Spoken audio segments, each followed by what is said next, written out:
സന്തോഷത്തോടുകൂടി തന്നെ sir please ഈ സന്തോഷത്തിന് ആസിഫ് അലിക്ക് ഒരു ചെറിയ സമ്മാനം നൽകുന്നതായിരിക്കും. ആസിഫ് ദയവ് ചെയ്ത് അദ്ദേഹത്തിന് ഒരു ചെറിയ പുരസ്കാരം നൽകിക്കൊണ്ട് ഒരു മെമന്റോ നൽകിക്കൊണ്ട് ആദരിക്കുകയാണ്.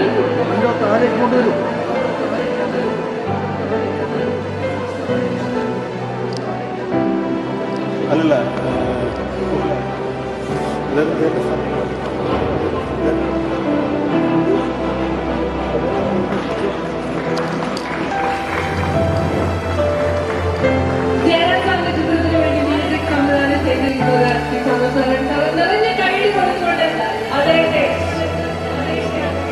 ശ്രീ രമേശ് നാരായണ സാറിന് ആസിഫ് അലിക്ക് ഒരു പുരസ്കാരം നൽകിയിരിക്കുകയാണ്.